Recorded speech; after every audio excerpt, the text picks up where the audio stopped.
So here we are on Erev Shabbos, Parshas Lech Lecha, in Berkeley, California. Sitting here with my good friend, Reb Berry, the old root.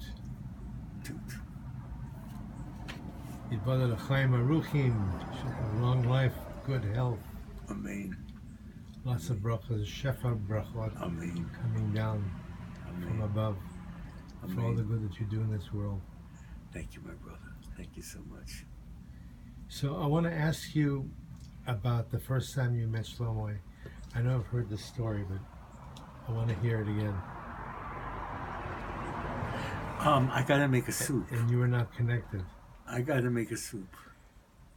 Okay, so maybe tell me just a little bit about it. A little bit about it is that This is kind of a twist. I was on at the outskirts of Eureka Springs, Arkansas, not knowing what my destination would be, and this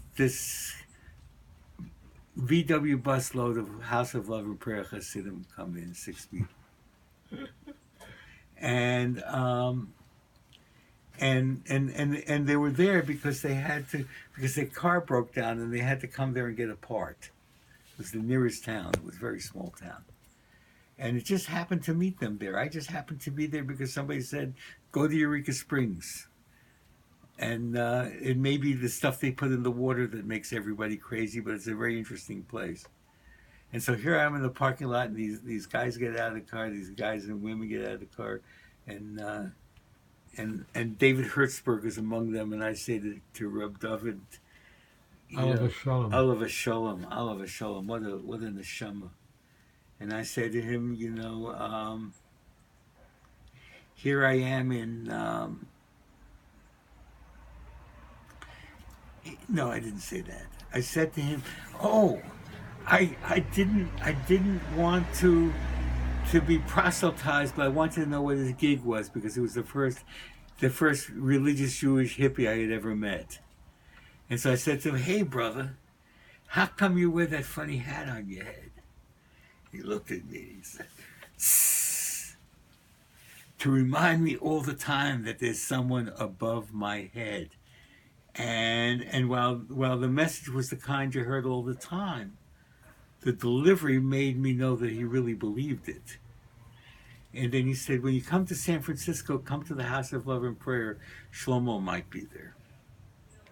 And I said, I don't know if I'm ever going to make it to San Francisco. He said, you'll come to San Francisco and come to the House of Love and Prayer. So I came to the House of Love and Prayer, like 6 months later, 7 months later. I pick up the phone one Friday morning and I call the House of Love and Prayer, and it was the first time I ever really did Shabbos in my life.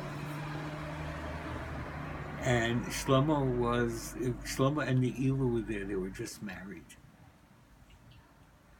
and so I was like the first friend that was the friend to the two of them, maybe, or among the first friends to the two of them.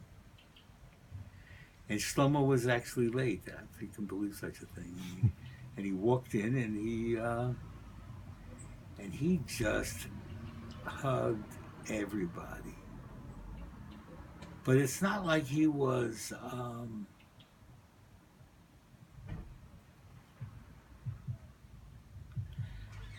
at the same time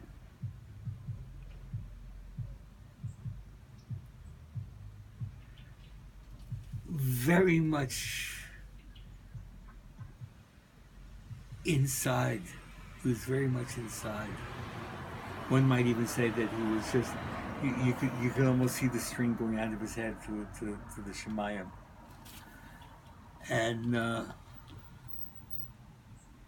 And he just hugged everybody, and then we sang and we danced, and I didn't know what this Shabbos stuff was all about. And I was about to leave, and he said, you'll come tomorrow? I said, I don't know. He said, come tomorrow, it'll be good. So of course I came the next day. And this was the old House of Love and Prayer, the second House of Love and Prayer, the new house. and people were davening, which I still haven't really gotten the hang of. And it was time for the Torah service, and Shlomo said, "Is there a Kohen here?" And David Hertzberg, Oliver Shalom, said, "Don't think so, Shlomo." And Shlomo said, "No, there's a Kohen here. I know there's a Kohen here." And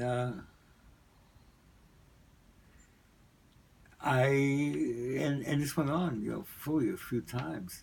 Shlomo wouldn't let go of it. And finally, I heard, because I knew I was a Kohen, but I didn't want to get involved, And I heard this voice inside of me say, "I'm a Kohen."